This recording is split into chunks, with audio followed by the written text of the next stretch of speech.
الله أكبر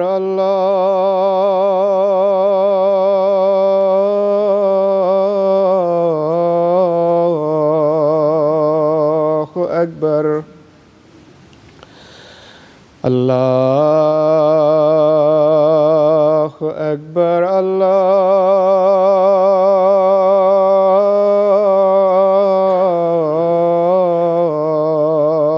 الله أكبر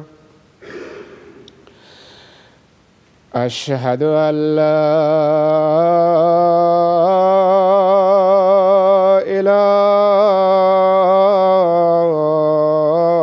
إله إلا الله أشهد أن لا إله إلا الله أشهد أن محمدًا رسول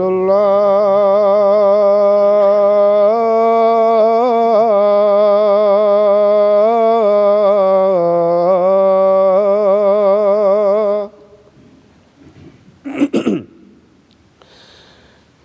أشهد أن محمدًا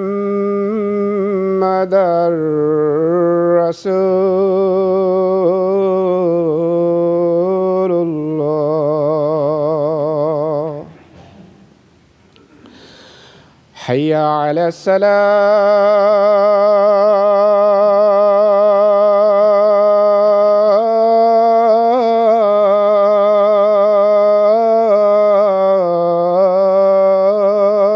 الصلاة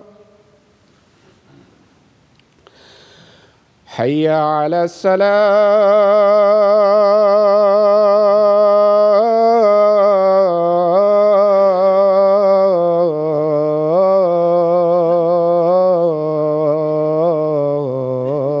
الصلاة حي على الفلاح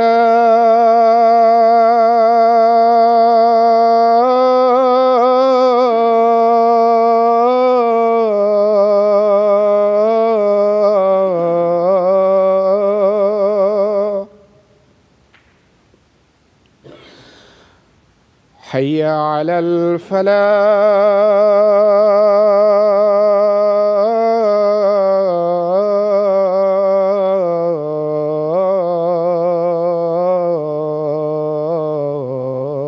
الفلاح الله أكبر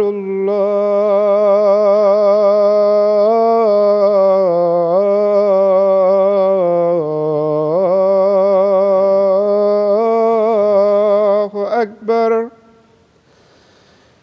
لا إله إلا الله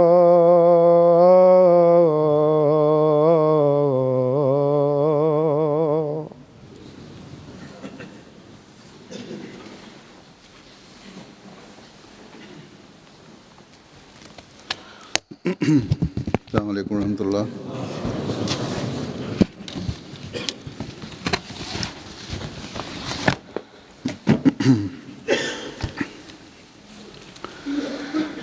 أشهد أن لا إله إلا الله وحده لا شريك له وأشهد أن محمدًا عبده ورسوله أما بعد فأعوذ بالله من الشيطان الرجيم بسم الله الرحمن الرحيم الحمد لله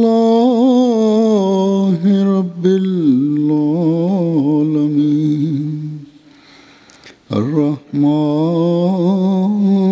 الرحيم مالك يوم الدين إياك نعبد وإياك نستعين اهدنا الصراط المستقيم صراط الذين أنعمت عليهم غير المغضوب عليهم ولا الضالين.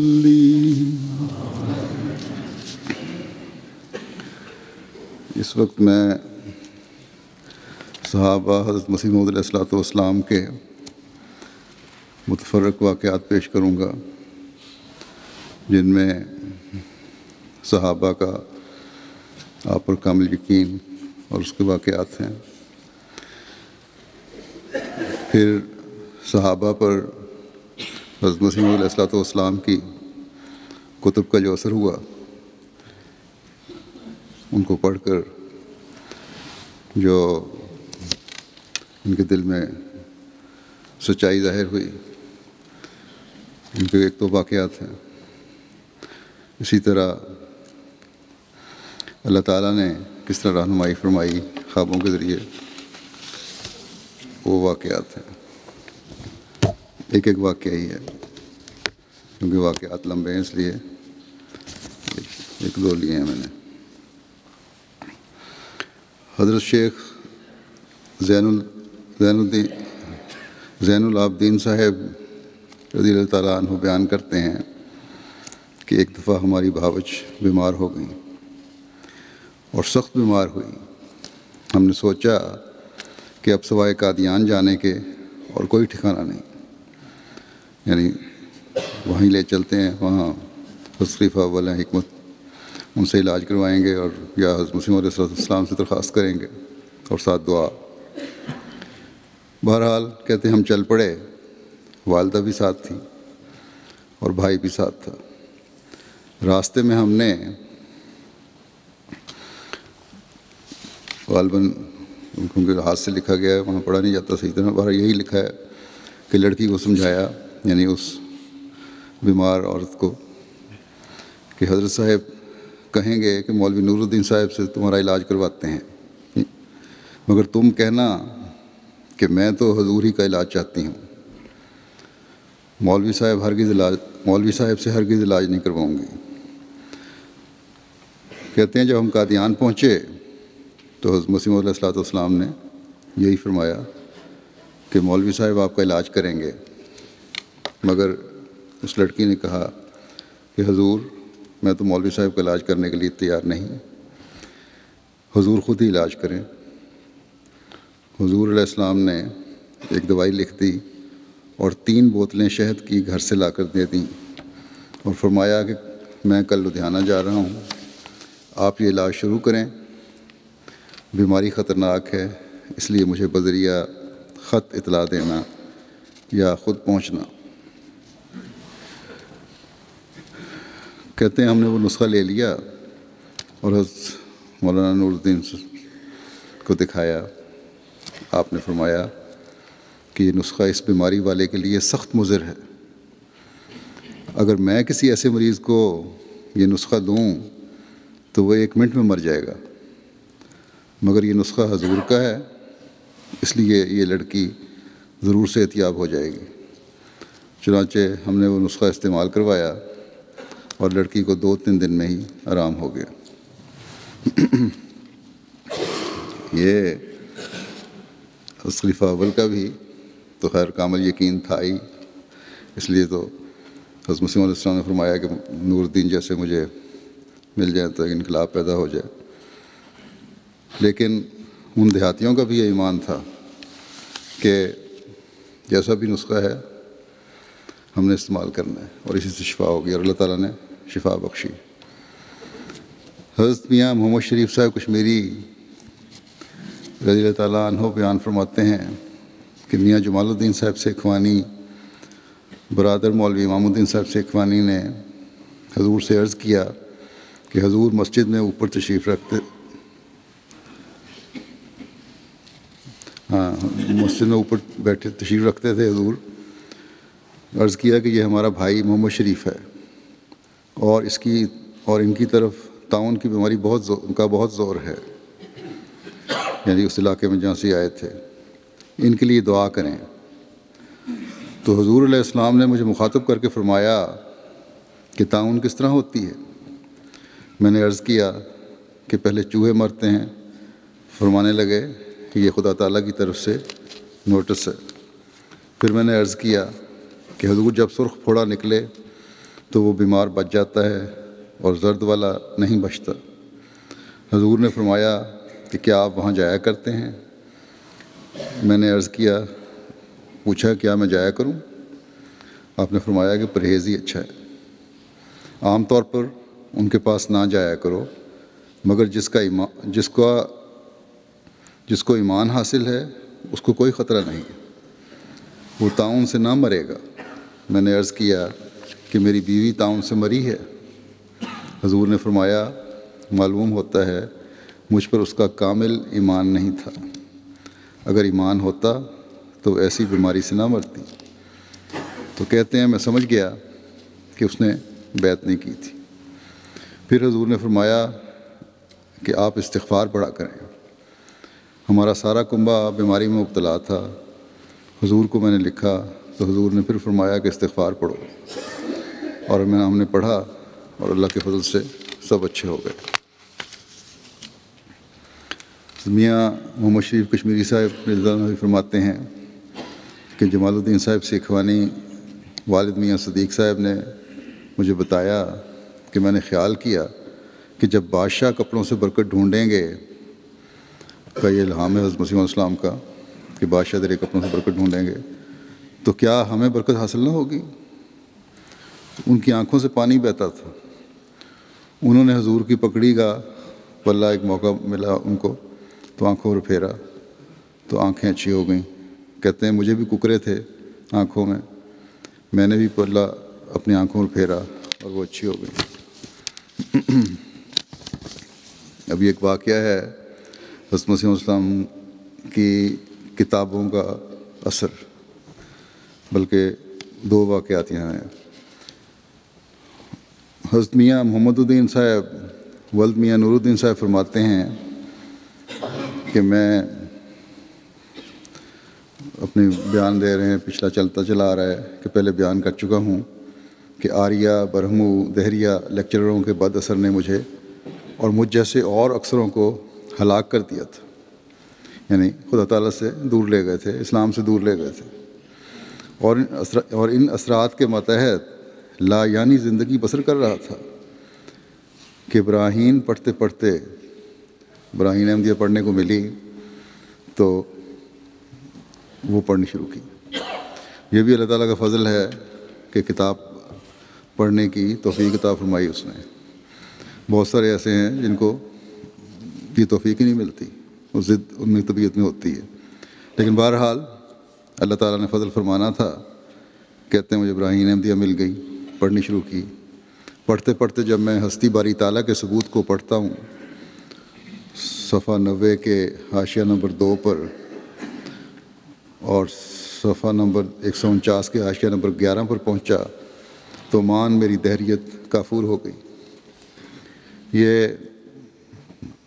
روحانی خزائن کی جلد کا صفحہ 78 ہے، نمبر پہلی جلد کا، اور حاشیہ 2 انہوں نے لکھا ہوا، میرا خیال ہے غلطی سے یہاں اردو میں کیونکہ لکھا جاتا تھا پہلے گنتی 2 نہیں ہے، حاشیہ نمبر 4 ہے۔ اور اسی طرح روحانی خزائن کی جو جلد 1 ہے اس کے صفحہ نمبر 153 میں یہ حوالہ ہے۔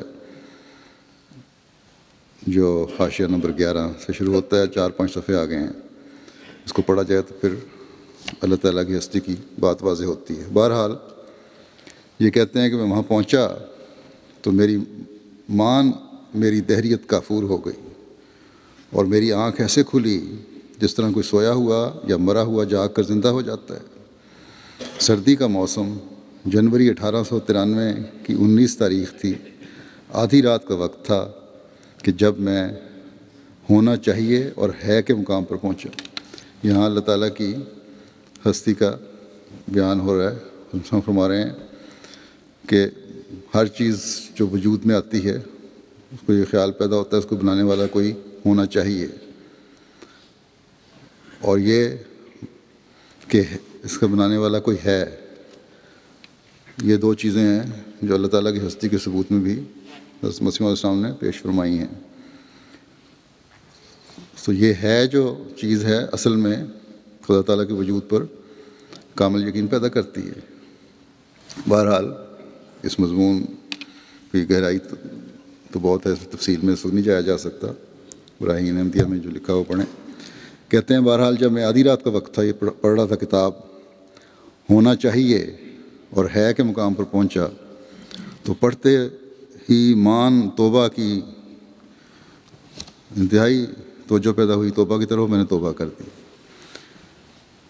کورا گھڑا پانی کا بھرا ہوا باہر صحن میں پڑا تھا، یعنی نیا گھڑا ٹھنڈے پانی کا صحن میں پڑا ہوا تھا۔ جنوری کے دن اور پانی گھڑے کا کتنا یخ ہوگا تصور کریں۔ اور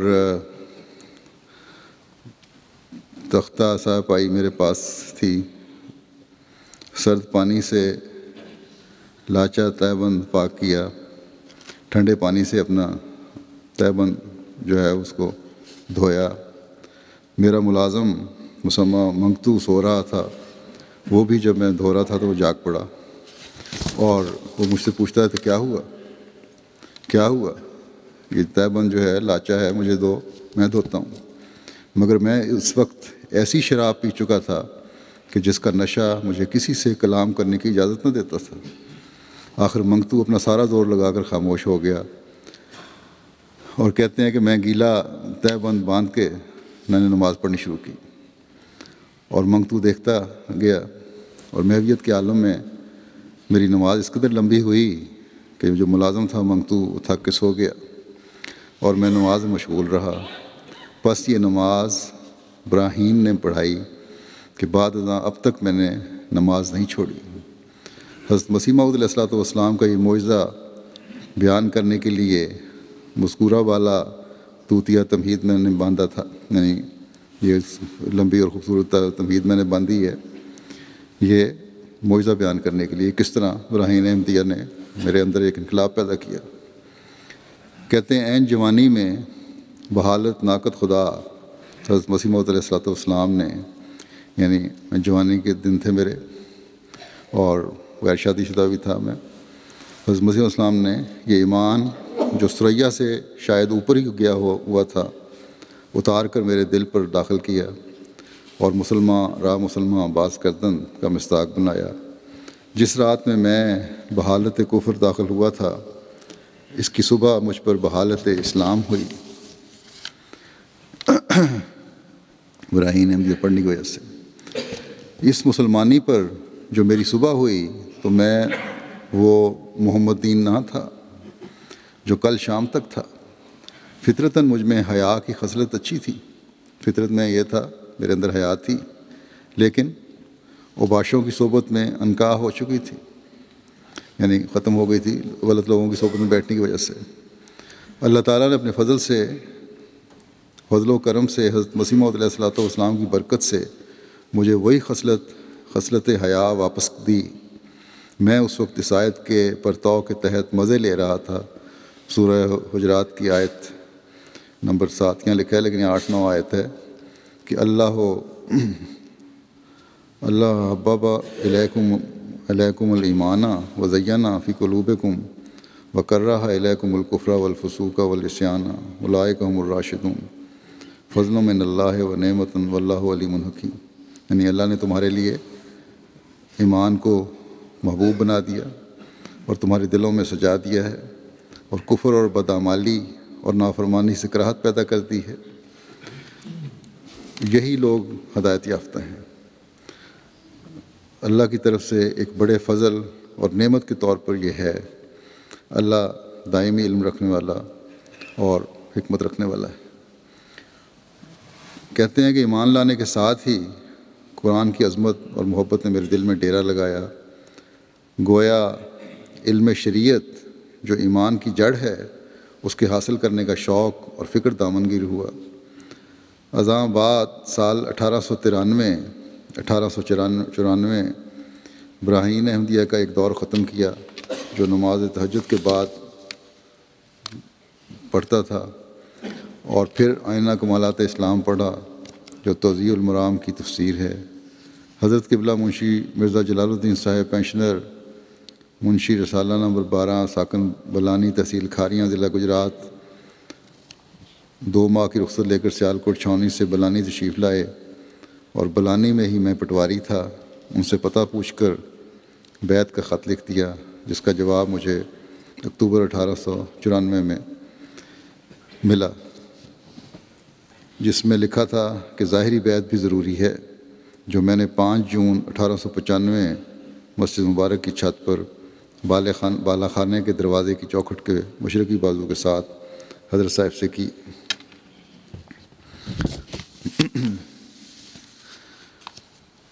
حضرت میاں محمد الدین صاحب ولد میاں نور الدین صاحب بھی فرماتے ہیں، میرے دل میں گزرا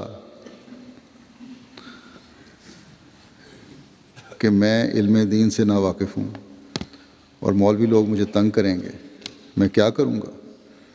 اور پوچھنے سے بھی شرم کر رہا تھا، حضرت مسیح علیہ السلام سے یا کسی اور سے بھی پوچھنے سے شرم تھی۔ جو آپ یعنی حضرت مسیح علیہ السلام نے بغیر میرے پوچھے اس کا جواب دیا۔ کہتے ہیں کہ میرے سوال کے جب آپ کے بائیں پہلو پر لیٹے ہوئے تھے، مسجد مبارک کے چھت پر محراب میں تھے، اور آپ کا سر جانب شمال تھا، اور میں پیٹھ کے پیچھے بیٹھ کر مشرق کی طرف منہ کر کے آپ کی مٹھیاں بھر رہا تھا، دبا رہا تھا۔ پوچھنے سے مجھے شرم تھی، لیکن بہرحال میں بیٹھا تھا، دل میں خیال آیا دباتے ہوئے۔ تو کہتے ہیں لیٹے لیٹے حضرت مسیح علیہ السلام نے میری طرف منہ فرمایا، اور ایسے بلند لہجے اور روبناک انداز سے فرمایا کہ میں کانپ گیا۔ فرمایا، ہماری کتابوں کو پڑھنے والا کبھی مغلوب نہیں ہوگا۔ بس یہ خزانہ تو آج بھی ہمارے پاس ہے، اسے حاصل کرنے کی پڑھنے کی ہمیں کوشش کرنی چاہیے۔ اب تو یہ مختلف زبانوں میں اللہ تعالیٰ کے فضل سے ترجمہ بھی ہو چکی ہیں بہت سی کتابیں۔ یہ ایک روایت ہے، ایک لمبی نہیں، یہ اس میں بھی 2 روایات ہیں، پہلے ایک دوسری روایت ہے، پھر لمبی روایت کروں گا۔ حضرت چودھری فتح محمد صاحب بیان فرماتے ہیں کہ ایک میرے بھائی نواب الدین کو خواب آیا کہ حضور نے میرے سے 8 آنے کے پیسے مانگے ہیں۔ پھر میں اور نواب الدین دونوں پیسے دینے گئے، اور خواب سنائی تو حضور نے فرمایا کہ اس خواب کے نتیجے میں تم علم پڑھو گے۔ سو جب مولوی سکندر علی ہمارے گاؤں میں آ گئے تو ان سے میں نے اور نواب الدین نے، بلکہ اور بہت سارے لوگوں نے قرآن مجید پڑھا، اور کچھ اردو کی کتابیں بھی پڑھیں۔ جو حضور کا فرمانا تھا پورا ہو گیا۔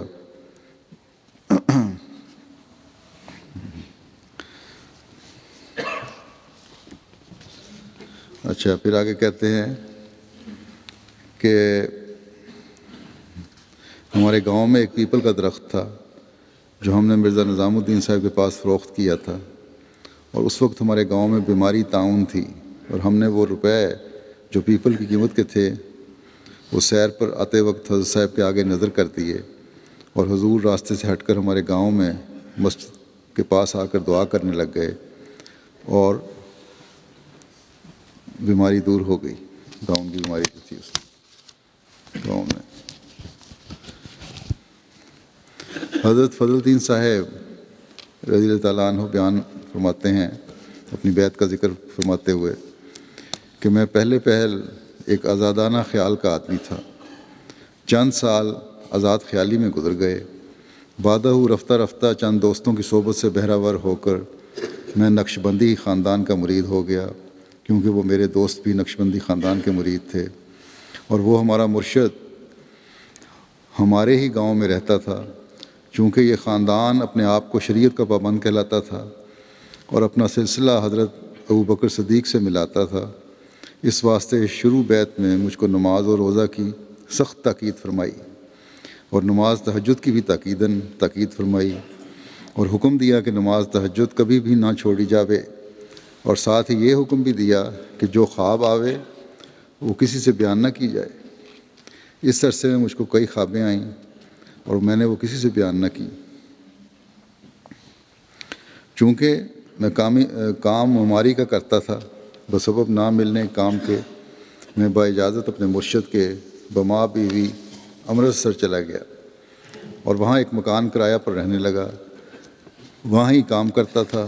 ایک عرصہ 2 سال کے بعد ایک دن میں نماز تہجد کی پڑھ کر وظائف میں مصروف تھا کہ وظائف کی حالت میں مجھے نیند سی آ گئی اور میں جائے نماز پر لیٹ گیا۔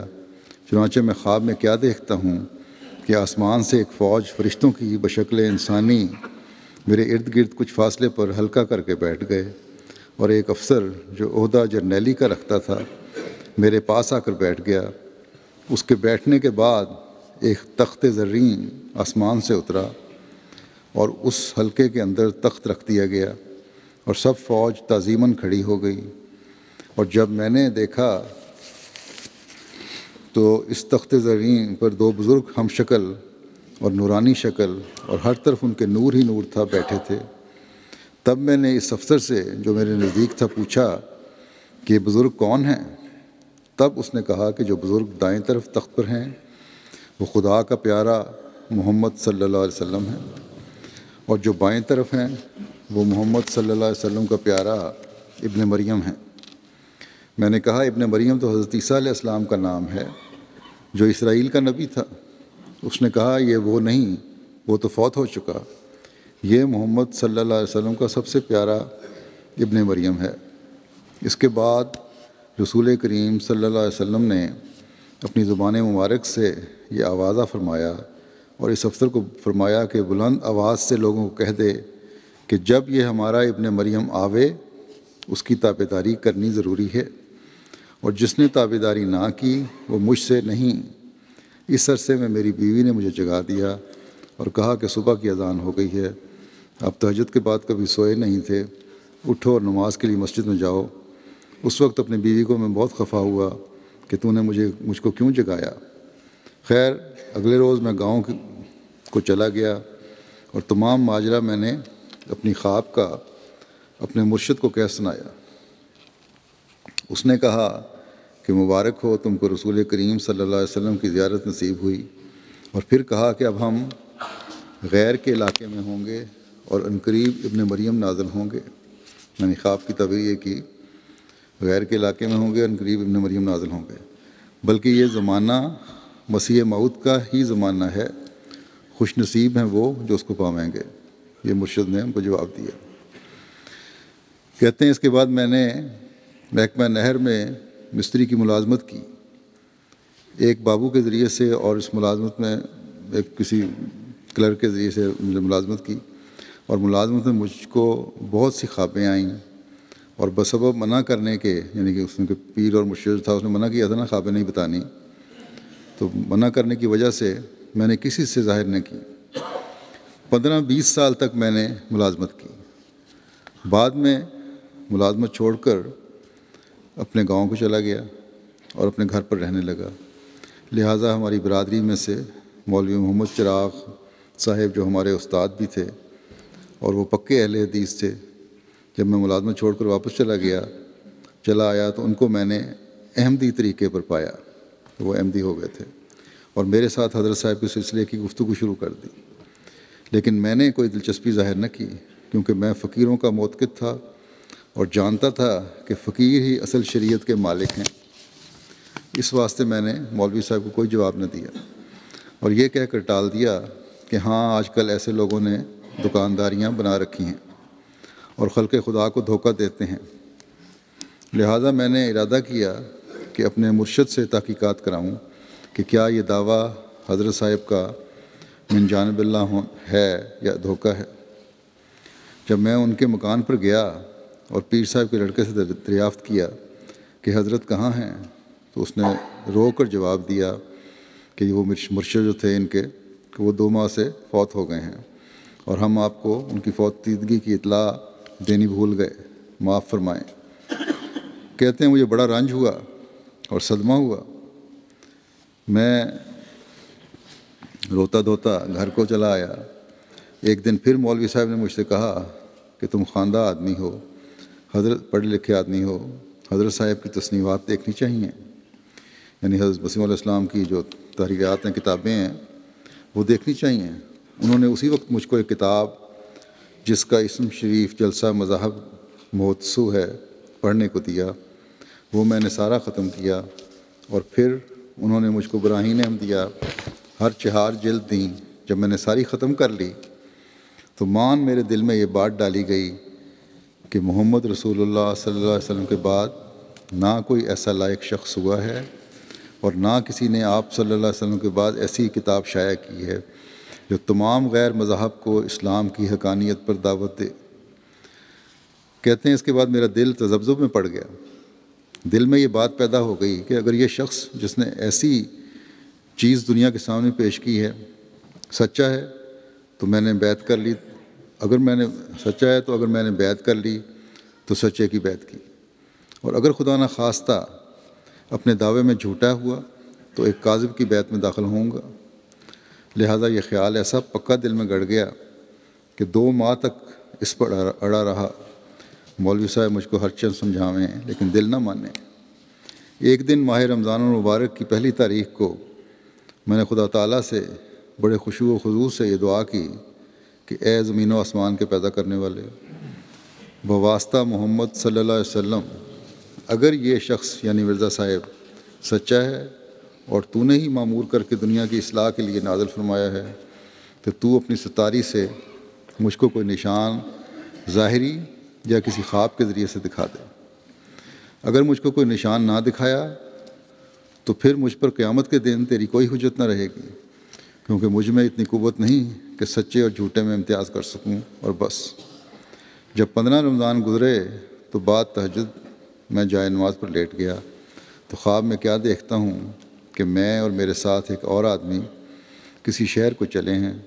راستے میں ہم کو ایک باغ نظر آیا جو 4 دیواری اس کی قریباً 3 فٹ اونچی ہے۔ باغ کی 4 دیواری 3 فٹ اونچی ہے۔ اس دیوار کے پاس جا کر کیا دیکھتے ہیں کہ باغ گویا بہشت کا نمونہ ہے اور نہریں جاری ہیں، لیکن پانی خشک تھوڑا تھوڑا چلتا نظر آ رہا ہے اور عالی شان محل دکھائی دیے۔ ہم نے ارادہ کیا کہ باغ کے اندر جا کے سیر کریں، لہٰذا ہم دونوں 4 دیواری پھاند کر اندر جانا چاہتے تھے، لیکن ہم نے بہت زور کیا لیکن 4 دیواری کو پھاند کر اندر نہ پہنچے۔ پھر ہم نے پختہ ارادہ کر لیا، یہ اپنی خواب سنا رہے ہیں، بڑی لمبی خواب ہے، کہ ضرور اندر جانا ہے، چلو اب اس کا دروازہ معلوم کریں۔ پھر ہم 3 طرف باغ کے پھرے، یعنی جنوب و مغرب اور شمال، اور ان تینوں طرف سے ہم کو کوئی دروازہ نہ ملا۔ پھر ہم نے کہا کہ چلو مشرق کی طرف چلیں، شاید اس طرف سے ہم کو دروازہ مل جائے۔ جب باغ کے مشرق کی جانب روانہ ہوئے تو ہم کو ایک بزرگ ایک درخت کے سائے میں بیٹھے نظر آئے، اور وہ بزرگ اپنے ہاتھ کے اشارے سے ہم کو پکار رہے تھے کہ ادھر آؤ، ہم تم کو اس کا دروازہ بتلا دیں، اور اگر ہماری طرف نہ آؤ گے تو تم کو تمام عمر دروازہ باغ کا نہ ملے گا۔ جب ہم اس بزرگ کے پاس پہنچے تو مجھ کو وہ خواب جو عرصے سے امرتسر میں آئی تھی، خواب وہ یاد آ گئی، اور میں نے دل میں کہا، خواب میں ہی خواب یاد آ گئی، اور میں نے دل میں کہا کہ اس بزرگ کو میں نے تخت پر رسول مقبول صلی اللہ علیہ وسلم کے ساتھ خواب میں دیکھا تھا۔ دوسرے آدمی کو جو دیکھا تھا یہ بزرگ تھے اس خواب میں دوسری میں۔ چنانچہ میں نے پوچھا کہ حضرت آپ کون بزرگ ہیں؟ تو آپ نے اپنی زبان مبارک سے یہ فرمایا کہ میں ابن مریم ہوں، اور وہ دیکھو باغ کا دروازہ ہے، جاؤ سیر کرو۔ چنانچہ ہم دونوں باغ کے اندر چلے گئے اور خوب سیر کی۔ اتفاقاً مجھ کو پیاس لگی اور میں نے اپنے ساتھی کو کہا کہ ہم کو پیاس لگی ہے اور پانی نہروں کا بہت ہی نیچے ہے، ہاتھ نہیں پہنچتا، کیا کریں؟ ہم تھکے ہوئے ماندہ ہو کر ایک درخت کے نیچے بیٹھ گئے۔ تھوڑی دیر کے بعد ایک لڑکا کوئی 10-12 سال کی عمر کا ایک محل سے برآمد ہوا۔ اس کے ہاتھ میں ایک پیالہ بیضوی شکل کا تھا، اوول جیسا، اور اس میں کوئی چیز تھی۔ میرے ہاتھ پر لا کر رکھ دیا اور کہا کہ لو تم اس کو پی لو۔ چنانچہ مجھ کو پیاس تو تھی، میں نے اس سے پیالہ لے کر کوئی نصف کے قریب پی گیا اور باقی ماندہ اپنے ساتھی کو دیا۔ اس لڑکے نے اس کے ہاتھ سے پیالہ چھین کر مجھ کو دے دیا اور کہا کہ یہ تمہارا حصہ ہے، اس میں حصہ نہیں، یعنی دوسرے شخص کا جو خواب میں ان کے ساتھ تھا، اس کا اس میں حصہ نہیں۔ چنانچہ اس بات سے میرا ساتھی شرمندہ سا ہو کر کہنے لگا کہ چلو بہت دیر ہو گئی ہے، ہم نے ابھی دور جانا ہے۔ بس ہم جلدی جلدی دروازے کی طرف آئے۔ میرا ساتھی جلدی سے دروازے کے باہر چلا گیا اور میں ابھی اندر ہی تھا کہ ہمارے مولوی صاحب کا لڑکا آیا اور مجھ کو جگا کر کہنے لگا کہ کیا باعث ہے آپ تہجد کے بعد منزل قرآن شریف کے پڑھنے سے آج سو گئے؟ میں نے اس کو خفا ہو کر کہا کہ میں ایک عمدہ خواب دیکھ رہا تھا، تم نے برا کیا جو جگا دیا۔ اس نے جواب دیا کہ بندے خدا صبح کی اذان ہو گئی ہے اور مولوی صاحب مسجد میں جماعت کا انتظار کر رہے ہوں گے، چلو نماز پڑھیں۔ کہتے ہیں لہٰذا ہم دونوں مسجد کو چلے گئے اور وضو کر کے مولوی صاحب کے ساتھ نماز باجماعت پڑھی۔ بعد فراغت نماز میں نے تمام حالات خواب کے اور جس طرح سے خدا تعالیٰ سے دعا مانگی تھی اور جس طرح سے خدا نے مجھ کو خواب میں تمام حالات بتائے، سب میں نے مولوی صاحب سے بیان کر دیے۔ اور یہ بھی بیان کر دیتا ہوں کہ ان دونوں خوابوں کے سوائے میں نے حضرت مرزا صاحب کو اپنی پہلی تمام عمر میں کبھی نہ دیکھا تھا اور نہ ہی میں نے قادیان شریف کو۔ لہٰذا اس خواب کے بیان کرنے سے مولوی صاحب نے تعبیر میں یہ فرمایا کہ جو آپ نے باغ اور خشک نہریں اور محل وغیرہ دیکھے ہیں، اس سے مراد باغ شریعت ہے، اور نہریں علماء زمانہ ہیں جو خشک ہو چکے ہیں، ان کے پاس کوئی علم نہیں اب رہا، اصل شریعت ان کے پاس نہیں ہے، اور محل اور مکان یہ عمل ہیں، اور پیالے سے مراد بھی عمل ہیں جن میں کچھ قصور ہیں جو بیضوی ہیں یعنی سیدھے نہیں ہیں۔ اور خواب میں جو مشرق کی طرف اشارہ ہے وہ یہ ہے کہ ہمارے گاؤں سے قادیان خاص مشرق میں ہے، اور خواہ حدیث مشرق والی سمجھ لیجئے، اور وہ بزرگ یعنی مسیح مشرق میں اترے گا، وہ بھی حدیث کا حوالہ بھی دے رہے ہیں کہ چاہے وہ سمجھ لو، اور وہ بزرگ جس کا آپ نے حلیہ بیان کیا ہے وہ حضرت مرزا غلام احمد مسیح موعود و مہدی مسعود ہیں۔ اور ہاتھ کے اشارے سے یہ پتہ ہے کہ جب تک ہمارا سلسلے میں داخل نہ ہوگے تب تک شریعت اسلام اور بہشت کے دروازے کا آپ کو راستہ نہ ملے گا۔ آپ نے جو نشان مانگا تھا، یہ نشان خداوند کریم نے آپ کو دکھا دیا ہے۔ اچھا، پھر انہوں نے کہا کہ ہم نے جمعہ کو دن قادیان جانا ہے، آپ بھی ہمارے ساتھ چلیں۔ اگر آپ کے خواب کے مطابق وہ بزرگ حضرت صاحب ہوئے تو مان لینا، ورنہ کوئی جبر نہیں ہے۔ الغرض ہم بروز جمعرات قادیان کی طرف روانہ ہو گئے۔ جس وقت ہم قادیان میں پہنچے مجھ کو سخت بخار ہو گیا، اور مولوی صاحب نے حضرت صاحب سے عرض کیا ہمارا لڑکا جو حق کی جستجو میں یہاں آیا ہے وہ روزے کے ساتھ تھا، اس کو بخار ہو گیا۔ حضرت صاحب نے مجھ کو دیکھا اور فرمایا کہ مولوی صاحب آپ نے اس کو روزے کے ساتھ سفر کیوں کرنے دیا؟ اگر راستے میں بخار یا کوئی اور مرض ہو جاتی تو آپ کیا کرتے؟ یہ قرآن کریم کی منشا کے خلاف ہے۔ خیر، ہم دوائی بھیج دیتے ہیں، انشاءاللہ آرام ہو جائے گا۔ دوائی آ گئی، معلوم نہیں کہ شاید حامد علی صاحب لے کر آئے۔ دوائی میں نے پی لی اور مجھ کو بخار سے بالکل آرام ہو گیا۔ اس وقت میں نے بخار کی بے ہوشی میں حضرت صاحب کو اچھی طرح سے نہ پہچانا تھا۔ اگلے روز جمعہ تھا۔ ہم وضو کر کے جلدی سے آگے جگہ کے واسطے پہلے ہی چلے گئے اور اول صف میں جگہ مل گئی، پہلی صف میں جگہ مل گئی۔ اول مولوی عبدالکریم صاحب اور بعدہ مولوی صاحب خلیفہ اول تشریف لائے، اور ان کے بعد حضرت مرزا صاحب تشریف فرما ہوئے، اور میں نے دیکھتے ہی آپ کو پہچان لیا کہ یہی میری خواب والا بزرگ ہے۔ اور میں نے اپنے مولوی صاحب کو بھی کہہ دیا کہ یہی بزرگ ابن مریم ہیں جو 2 دفعہ خواب میں دیکھے ہیں۔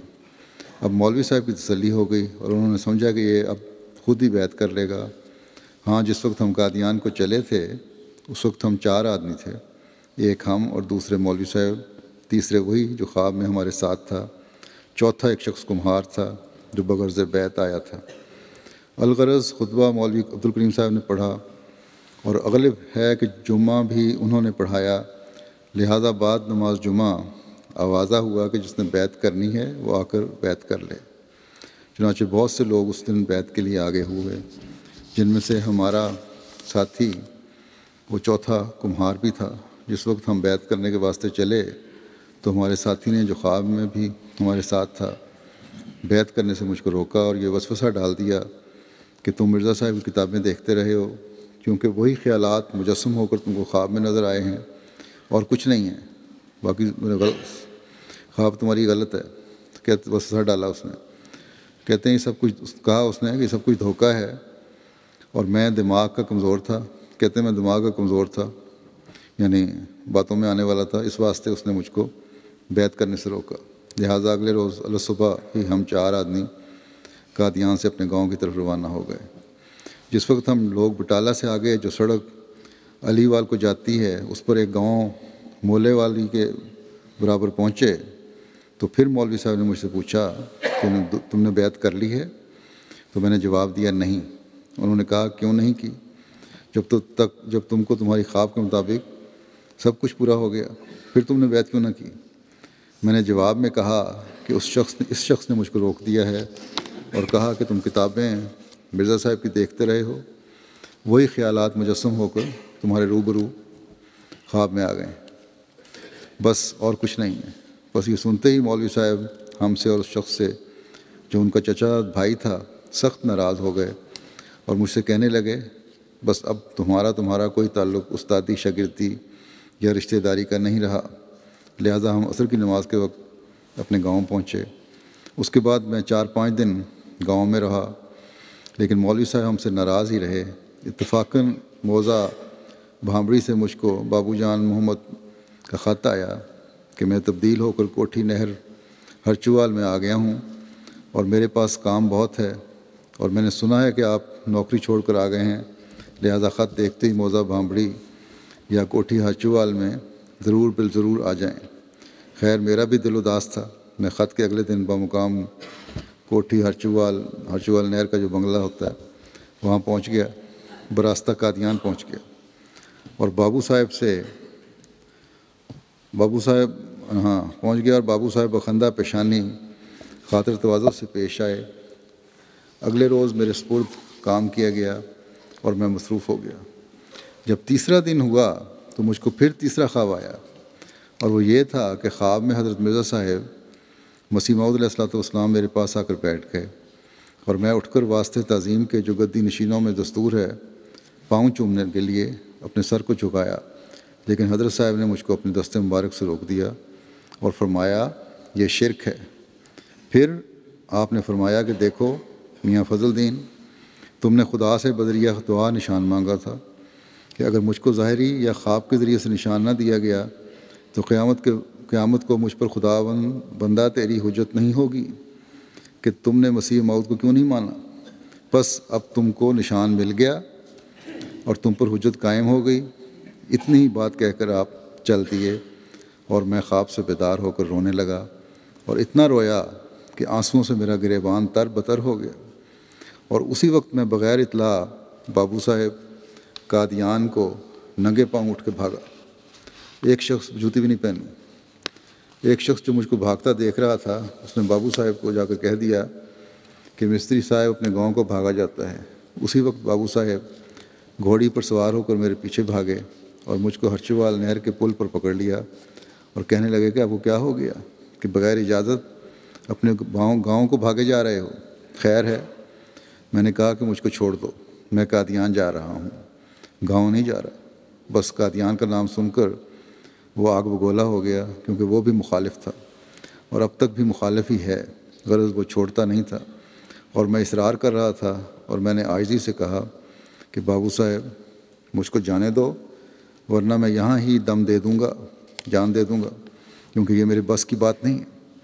ایک زور آور ہستی مجھ کو جبراً لے جا رہی ہے، اور میں اقرار کرتا ہوں کہ تیسرے دن کے بعد حاضر خدمت ہو جاؤں گا۔ خیر اس نے مجھے چھوڑ دیا، اور میں دل میں کہتا تھا کہ مرزا صاحب سچے ہیں، کہ میرے دل کی بات انہوں نے بتا دی کہ تم پر حجت قائم ہو گئی۔ بس میں قادیان میں آ گیا، اور اب جہاں بک ڈپو کا دفتر ہے اس کے پیچھے پریس ہوتا تھا، کنویں کے پاس،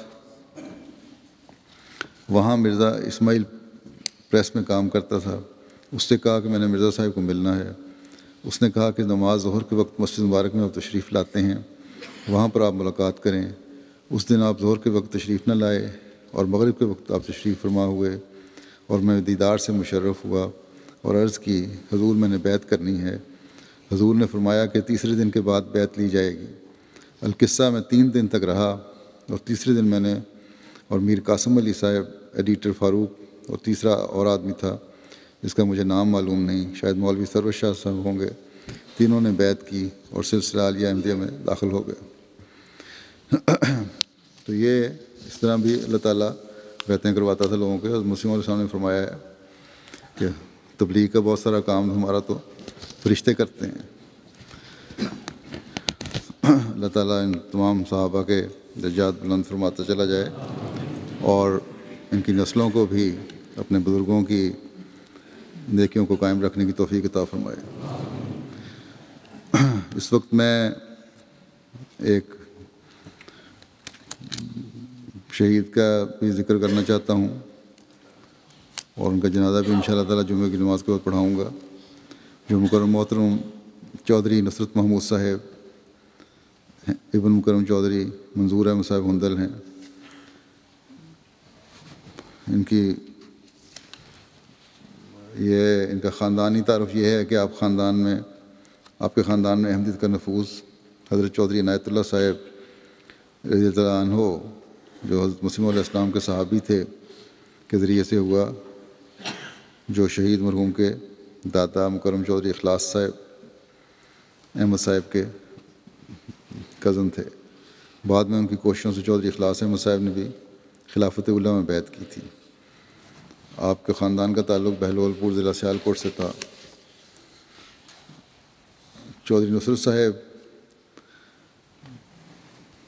میں بڑا لمبا عرصہ منڈی بہاؤدین رہے، قریباً 30 سال، اور 2008 میں اپنی اہلیہ اور چھوٹی بیٹی کے ساتھ Long Island New York امریکہ میں چلے گئے، وہاں شہریت اختیار کر لی۔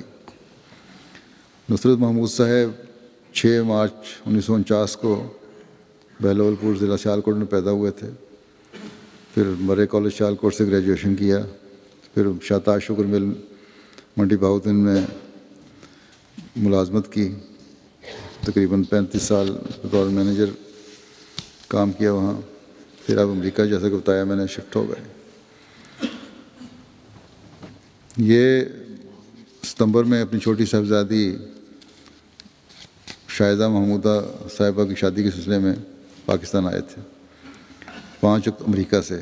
5 اکتوبر 2012 کو شاہدہ محمود صاحبہ کی شادی ہوئی سعد فاروق صاحب شہید کے ساتھ، جن کو شادی کے تیسرے دن شہید کر دیا گیا تھا، جو فاروق احمد صاحب کالوں کے بیٹے تھے۔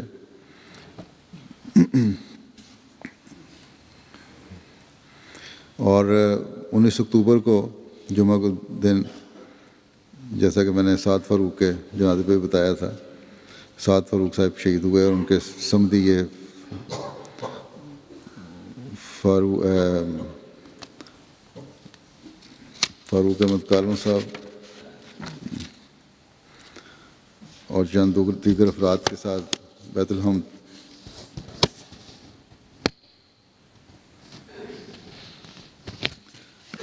ان کے دوسرے سمدھی تھے شاید محترم فاروق احمد کالوں صاحب، اور چند دیگر افراد خاندان کے ساتھ یہ لوگ بیت الحمد بلدیہ ٹاؤن سے نماز جمعہ کی ادائیگی کے بعد گھر واپس آ رہے تھے کہ نامعلوم افراد نے آپ لوگوں کو فائرنگ کر دی۔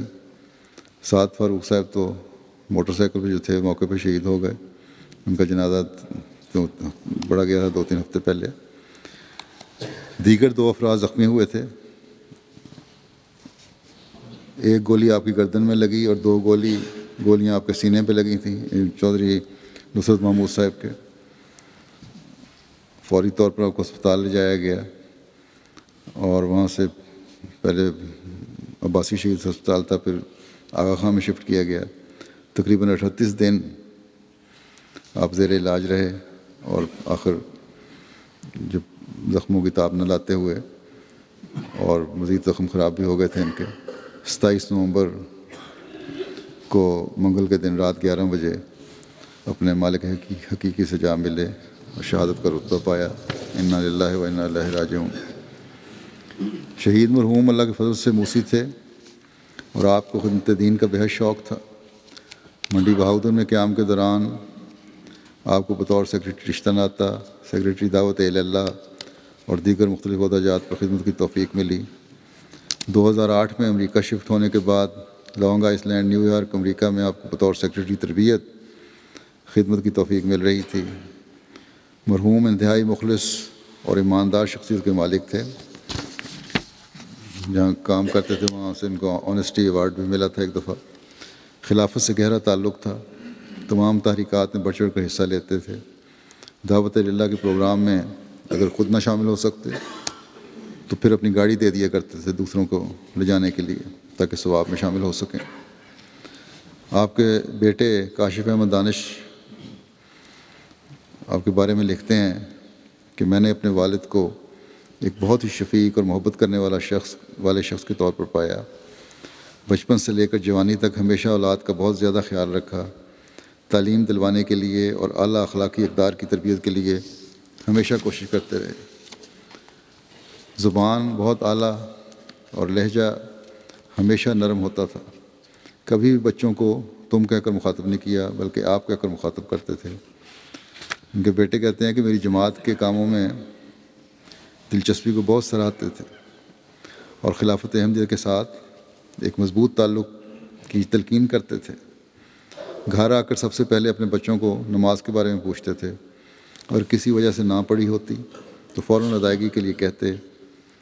بچپن میں اپنے ساتھ باجماعت نماز کے لیے لے جاتے۔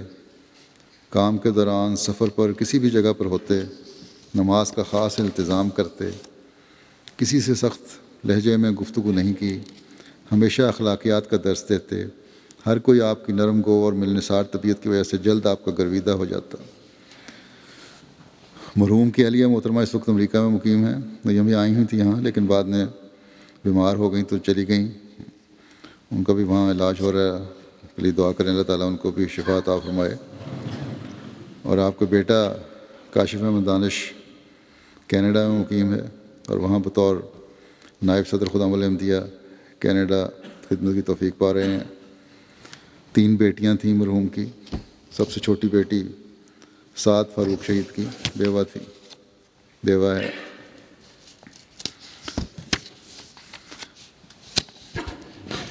مربی صاحب محمد منیر شمس صاحب بیان کرتے ہیں، یہ مربی رہے ہیں کچھ عرصہ منڈی بہاؤدن میں، 11 سال قریباً۔ کہتے ہیں کہ ان کے ساتھ 11 سال بطور مربی ضلع کام کرنے کی توفیق ملی۔ شعبہ کے ہیڈ آف ڈپارٹمنٹ تھے، شوگر مل کے ایک شعبے کے، وہاں زعیم انصار اللہ تھے، سیکرٹری رشتہ ناطہ تھے، نگران کمیٹی بیت الذکر گیسٹ ہاؤس مربی ہاؤس بھی تھے۔ 5 وقتہ نماز باجماعت ادا کرتے، پھر کھانا کھا کر دفتر جاتے تھے۔ ظہر کی نماز پہ بھی پہلے دفتر سے نماز ادا کرتے پھر دفتر جاتے۔ تہجد گزار تھے۔ مربی ہاؤس کے ساتھ ہی مربی ہاؤس کہتے ہیں مسجد کے ساتھ ہی تھا ملک۔ کئی دفعہ مربی صاحب کہتے ہیں کہ تنہائی میں مجھے عبادت کرنے کا جب بھی کوئی خیال آیا میں کوشش کرتا تھا، لیکن ہمیشہ جب بھی میں نے کوشش کی کہ فجر سے پہلے جا کے کچھ نفل پڑھوں مسجد میں تو ہمیشہ نصرت محمود صاحب کو وہاں موجود پایا۔ اللہ تعالیٰ کے حضور رو کر دعا کر رہے ہوتے تھے۔ اپنی آمدنی کے مطابق صحیح بجٹ بنواتے تھے، بر وقت ادائیگی کرتے تھے چندے کی، صدقہ و خیرات میں بڑھ چڑھ کر حصہ لیتے، غرباء اور ضرورت مندوں اور معذوروں کا خیال رکھتے۔ اسی طرح صفائی پسند بھی بہت تھے، جہاں اپنی صفائی کا خیال رکھتے وہاں گیسٹ ہاؤس وغیرہ کی صفائی کا بھی بہت خیال رکھتے۔ اور سیر پہ کہتے ہیں مربی صاحب میرے ساتھ جاتے تھے تو کبھی دنیاوی باتیں نہیں کیں، ہمیشہ دعوت اللہ اور جماعت کے حوالے سے باتیں کیا کرتے تھے۔ اپنی گاڑی جماعتی کاموں کے لیے، غریب بچوں کی شادیوں کے لیے پٹرول ڈلوا کر دیا کرتے تھے. آتے جاتے اگر کسی غریب کو لفٹ کی ضرورت ہوتی دے دیا کرتے. کبھی کہتے ہیں میں نے ان کو غصے میں نہیں دیکھا. ایک غیر احمدی ان کا ورکر تھا, اس نے بتایا کہ 25 سال سے نصرت صاحب کے ساتھ کام کر رہا ہوں, زندگی میں کبھی بھی مجھے نہیں ڈانٹا اور کبھی ناراض نہیں ہوئے. اپنے جو کام کرنے والے تھے ان کو ہر عید پر نئے کپڑے اور عیدی ضرور دیا کرتے تھے تحفہ. خلافت سے گہری محبت تھی. خطبہ ہمیشہ لائیو سنتے اور سیر کے دوران پھر اس پہ بتاتے کہ آج یہ کہا گیا اور اس باتوں کی تلقین کی گئی. ہمیشہ دین کو دنیا پر مقدم رکھنے کی تلقین کرتے. اسی طرح کسی موقع پر اگر مربی صاحب کہتے ہیں کہ جانا ہوتا تو پہلے مربی صاحب اور ان کی فیملی کو چھوڑ کر آتے اپنی گاڑی پہ, کار پہ, پھر اپنی فیملی کو لے کے جاتے دوبارہ. دعوتوں پر غرباء کو ضرور بلاتے. اللہ تعالیٰ ان کے درجات بلند فرماتا چلا جائے اور ان کی اولاد کو بھی ان کی نیکیوں کو جاری رکھنے کی توفیق عطا فرمائے. اللہ تعالیٰ پاکستان میں بھی ہر احمدی کو دشمنان احمدیت کے ہر شر سے محفوظ رکھے اور اپنا خاص فضل فرماتے ہوئے اب ہم نے فتح اور نصرت کے جلد نظارے دکھائے. جیسا کہ میں نے کہا ہے ان دنوں میں دعاؤں پہ بہت زور دیں.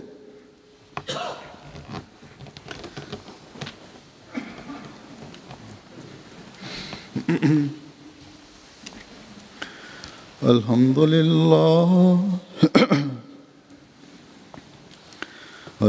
لله نحمده ونستعينه ونستغفره ونؤمن به ونتوكل عليه ونعوذ بالله من شرور أنفسنا